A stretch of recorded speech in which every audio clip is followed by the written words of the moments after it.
আসসালামু আলাইকুম। আমি Rafiq Natabar, story teller from Bangladesh. শব্দের গল্পে আপনাকে স্বাগত জানাই। বৃহস্পতিবারের নিয়মিত আয়োজন শব্দের গল্প।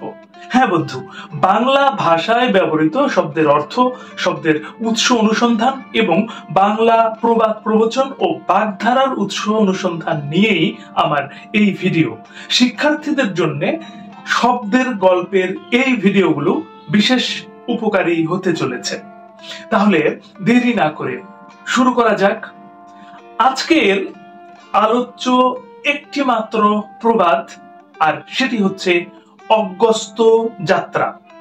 বেদ ও পুরাণে উল্লেখিত স্বনামখ্যাত মুনি অগস্ত্য। ইনি বেদের একজন মন্ত্র দ্রষ্টা ঋষি।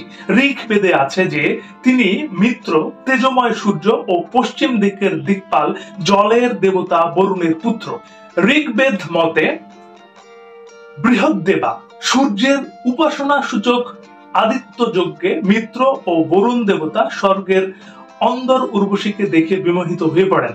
তাদের কামস্পৃহা এত বেশি হয় যে বাসুদেবর নামক যজ্ঞ কলসে তাদের বীর্যপাত ঘটে। সেই বীর্য থেকে মুহূর্তের মধ্যে অগস্ত্য ও বশিষ্ঠ নামে দুই মহা ঋষির জন্ম হয়। অগস্ত্য মুনির স্ত্রীর নাম লোপামুদ্রা এবং পুত্রের নাম ধৃরস্যু। ধৃরস্যুর অন্য নাম ইন্ধনবাহু, কারণ ছোটবেলা থেকেই তিনি ইন্ধন বা যজ্ঞের জ্বালানি সংগ্রহ করতেন। নানান স্থানে ছিল অগস্ত্যর আশ্রম, কখনো গয়ার কাছে, আবার কখনো দণ্ডকারণ্যে। কারো কারো মতে তিনি নাকি তিব্বতের লোক। অগস্ত্য মুনি বাতাপি নামের এক ভয়ঙ্কর অসুরকে খেয়ে ফেলেন। ভগবত মতে গল্পটি এরকম: বাতাপি ও ইবলল নামে হিংসাপরায়ণ দুই অসুর ছিল। এই দুই ভাই একসাথে বাস করত। বাতাপি ভেড়া ছাগলের ছদ্মবেশে থাকতো। তাদের বাড়িতে কোনো অতিথি এলে ছাগরূপী বাতাপিকে হত্যা করে অতিথিকে খাওয়ানো হতো এবং খাওয়া শেষ হলে এরপর ইবলল সঞ্জীবিনী মন্ত্রে অতিথির উদরস্থ বাতাপিকে জীবিত করে তাকে বের হতে বলতো। অতিথির পেট বিদীর্ণ করে বাতাপি বেরিয়ে আসতো, ফলে অতিথির মৃত্যু ঘটতো।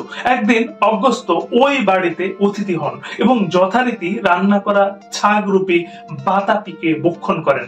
ইবলল বাতাপিকে আহ্বান করলেও অগস্ত্যের তপোপর বাতাপি আর তার পেটের মধ্য থেকে বের হতে পারেনি। এভাবেই বাতাপির মৃত্যু ঘটে। মহাভারত বন পর্ব। দধিচি মুনির হাড় দিয়ে তৈরি বজ্রাস্ত্রের সাহায্যে দেবরাজ ইন্দ্র বধ করেছিলেন অনাবৃষ্টি ও প্রাকৃতিক দুর্যোগের দানব বৃত্রাসুরকে। বৃত্রাসুর বধের পর তার অনুচর কালকেয় নামক অসুররা দেবতাদের ভয়ে আশ্রয় নেয় সাগরের তলদেশে। গভীর রাতে সমুদ্র থেকে উঠে এসে এরা দেবতাদের উপর অত্যাচার চালাতো। অতিষ্ঠ হয়ে দেবতারা যান নারায়ণের কাছে। নারায়ণের পরামর্শে দেবতারা অগস্ত্যের সাহায্য প্রার্থনা করেন। তাদের অনুরোধে অগস্ত্য মুনি সমুদ্র পান করে ফেললেন। ফলে দানবরা আশ্রয় শূন্য হয়ে পড়ল। দেবলোকে অস্ত্র শিক্ষায় প্রশিক্ষিত অর্জুনকে আহ্বান করলেন ইন্দ্র। রৌদ্র নামক পাশুপাত অস্ত্র দিয়ে অর্জুন বধ করলেন সেই দানবদের। মহাভারত বন পর্ব। বনবাসে থাকাকালে রাম দণ্ডকারণ্যে অগস্ত্যের আশ্রমে গিয়েছিলেন। সে সময় রাবণ বধের জন্য অগস্ত্য রামকে দান করেছিলেন বৈষ্ণব ধনু, ব্রহ্মদত্ত তীর, অক্ষয় তৃণীর বা তীর রাখার আধার ও খড়গ। দেবরাজ ইন্দ্র একবার ব্রহ্ম হত্যার পাপে এবং মিথ্যাচারে বৃত্রাসুরকে বধ করার পর সমুদ্রের ভিতর বাস করছিলেন শ্রান্ত ও অচেতন অবস্থায়। সেই সময়ে ধার্মিক রাজা নহুষকে স্বর্গের ভারপ্রাপ্ত রাজা করা হয়। সিংহাসন লাভ করেই ভারপ্রাপ্ত ইন্দ্র নহুষ ইন্দ্রপতি শচীকে হস্তগত করতে চান। দেবগুরু বৃহস্পতির পরামর্শে শচী জানালেন রাজা নহুষ যদি সপ্ত ঋষি চালিত রথে আরোহণ করে তার কাছে আসেন তবেই তিনি তাকে গ্রহণ করতে পারেন। যথাসময়ে রাজা নহুষ সপ্ত ঋষি চালিত রথে চললেন। রথের এক একজন বাহক ছিলেন অগস্ত্য। হঠাৎ নহুষের পা অগস্ত্যের শরীরে লাগে। এতে রেগে গিয়ে তিনি রাজাকে সাপে পরিণত করেন অভিশাপ দিয়ে। পরে ক্ষমা প্রার্থনা করায় অভিশাপটি কিছুটা পরিবর্তন করেছিলেন অগস্ত্য। তিনি বলেছিলেন যে একমাত্র যুধিষ্ঠিরকেই তাকে সাপ মুক্ত করার আহ্বান জানাতে পারেন। বন পর্ব। অগস্ত্য ছিলেন বিন্ধ্য পর্বতের গুরু। বিন্ধ্য হলো মহাভারতের পূর্ব পশ্চিমে বিস্তৃত একটি পর্বত শ্রেণী। গঙ্গার অববাহিকা ভূমি বা সংক্ষেপে আর্যাবর্ত থেকে দাক্ষিণাত্যকে এই পর্বতমালা পৃথক করেছে। পুরাণ মতে দেবতারা, যারা আসলে অভিজাত সম্প্রদায়, তারা বসবাস করতেন এই পর্বতের নানা স্থানে। এই পর্বতের আশেপাশে দূর অতীতে নর্মদার মধ্যবর্তী সাতপুরার সুরম্য সাদৃশ্য পর্বতভূমি বিন্ধ্য পর্বত নামে পরিচিত ছিল। দেবী ভগবত থেকে জানা যায় যে বিন্ধ্য পর্বত সকল পর্বতের মধ্যে শ্রেষ্ঠ ও মাননীয়। এখানে দেব, দানব, গন্ধর্ব, কিন্নর এখানকার নদ নদীতে আনন্দে জল বিহার করত। আমরা জানি যে দেবর্ষি নারদ ছিলেন দ্বন্দ্ব বাধাতে দক্ষ। তিনি বিন্ধ্যের কাছে এসে বললেন, তুমি যতই শ্রেষ্ঠ মাননীয় হও না কেন, ওদিকে সুমেরুকে দেখে আমার মন প্রাণ জুড়িয়ে গেছে। স্বয়ং সূর্যদেব সমস্ত গ্রহ নক্ষত্র সহ এই সুমেরুকে প্রদক্ষিণ করে, তাই সুমেরু বেশ গর্বিত। নারদের মুখে সুমেরু পর্বতের প্রশংসা শুনে বিন্ধ্য প্রায় ক্ষিপ্ত হয়ে উঠল। সুমেরুর গর্ব খর্ব করার জন্য বিন্ধ্য তার চূড়াগুলো উঁচু করতে আরম্ভ করে, ফলে সূর্যের গতি রোধ হতে থাকে। বিন্ধ্যের পশ্চিম ও দক্ষিণে অন্ধকার এবং পূর্ব ও উত্তরে প্রখর সূর্যতাপ দেখা দেয়। হাহাকার পড়ে যায় সেখানে। দেবতারা ভয় ও ভাবনায় অস্থির হয়ে পড়ে। সূর্যের পথ বন্ধ হওয়ায় দেবপুরীতে শুরু হলো নানা রকমের গোলযোগ। চিত্রগুপ্ত সময় নির্ণয় করতে পারছেন না। হোম, যজ্ঞ, শ্রাদ্ধ, তর্পণ ও মাঙ্গলিক অনুষ্ঠান বিলুপ্ত হতে থাকলো। পশ্চিম ও দক্ষিণ দিকে সব সময় রাত্রি থাকায় দৈনন্দিন কাজ ব্যাহত হলো। আবার পূর্ব ও উত্তর দিকে অধিবাসীরা প্রচুর তাপে অতিষ্ঠ হয়ে উঠল। দেবরাজ ইন্দ্র পর্যন্ত সমস্যার সমাধানে প্রচন্ড ব্যস্ত হয়ে পড়লেন অন্য সব রাজকর্ম ফেলে। দেবতারা মহাদেবের দ্বারস্থ হলেন সাহায্যের জন্য। মহাদেবের পরামর্শে আবার তারা গেলেন পালনকর্তা বিষ্ণুর কাছে। বিষ্ণু তাদের পরামর্শ দিলেন অগস্ত্যের কাছে যেতে। মহাদেব ও বিষ্ণু বিন্ধ্যকে নত করতে ব্যর্থ বলে অবশেষে অগস্ত্যের শরণাপন্ন হলেন দেবতারা।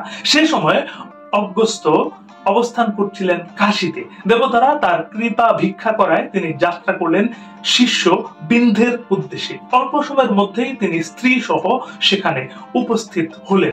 গুরুদেবকে দেখে বিন্ধ্য নত হয়ে প্রণাম করলেন। বিন্ধ্যকে নত দেখে খুশি হলেন অগস্ত্য। তিনি শিষ্যকে বললেন যে তিনি দাক্ষিণাত্যে যাচ্ছেন, যতদিন তিনি ফিরে না আসেন ততদিন যেন বিন্ধ্য এরূপ মাথা নত করেই থাকে, কারণ উঁচু পাহাড় ডিঙানো তার পক্ষে সম্ভব নয়। অতঃপর অগস্ত্য দক্ষিণ দিকে অগ্রসর হলেন এবং মলয় পর্বতে আশ্রয় স্থাপন করে সেখানে স্থায়ীভাবে থেকে গেলেন, আর কখনোই ফিরলেন না। গুরু আজ্ঞা শিরোধার্য করে বিন্ধ্য পর্বত তার মাথা উঁচু করেনি, কারণ অগস্ত্য মুনি আর কখনোই ফিরে আসেনি। দেবী ভগবত কাশীখণ্ড ও বামন পুরাণে এই কাহিনী রয়েছে। স্ত্রী লোপামুদ্রা সহ মহামুনি অগস্ত্য ভাদ্র মাসের 1 তারিখে দাক্ষিণাত্যে যাত্রা করেছিলেন বলে কথিত আছে। এই গল্প অনুযায়ী ভাদ্র মাসের 1 তারিখ অগস্ত্য যাত্রার দিন। সংস্কার বশত লোকজন সাধারণত ওই দিন বাড়ি থেকে দূরে কোথাও যেতে চায় না। এজন্য বাংলায় অগস্ত্য যাত্রা প্রবাদের সৃষ্টি হয়েছে শাস্ত্র ও সংস্কারের কল্যাণে। প্রবাদটি অগস্ত্য দোষ নামেও পরিচিত। অগস্ত্যের সমুদ্র পান করাকে কেন্দ্র করে অগস্ত্যের পিপাসা প্রবাদের জন্ম হয়েছে। দ্রাবিড় দেশের লোকেরা অগস্ত্যের কাছে নানা প্রকার বিদ্যা অধ্যয়ন করেছিল। লাঙলের জোয়ালের আকৃতির মতো অগস্ত্য মুনি এখন আকাশের দক্ষিণ দিকে নক্ষত্র রূপে অবস্থান করছেন। সৌর ভাদ্র মাসের 17 দিবসে ওই নক্ষত্রের উদয় হয়। ভাদ্র মাসের 3 দিন বাকি থাকতে অগস্ত্য ও লোপামুদ্রাকে ব্রাহ্মণরা ফুল জল দিয়ে অর্ঘ্য দিয়ে থাকে। তো বন্ধুরা, শব্দের গল্প আজ এতটুকুই। ভাষা, বিশেষত বাংলা ভাষার প্রতি ভালোবাসা থেকে আমার এইসব ভিডিও নির্মাণ চেষ্টা। কেমন লাগলো কমেন্ট বক্সে আপনার মূল্যবান মতামত জানাতে পারেন। ভালো লাগলে লাইক এবং শেয়ার দিয়ে ফলো বা সাবস্ক্রাইবও করতে পারেন। প্রতি বৃহস্পতিবার নিয়মিতভাবে শব্দের গল্প নিয়ে আমি রফিক নটবর আপনাদের সামনে উপস্থিত হতে চেষ্টা করব ইনশাল্লাহ। এছাড়া অন্যান্য ভিডিও তো থাকছে, তো নিশ্চয়ই দেখা হবে আগামীকাল অন্য কোনো ভিডিওতে। সে নাগাদ ভালো শুনুন, ভালো থাকুন। ধন্যবাদ।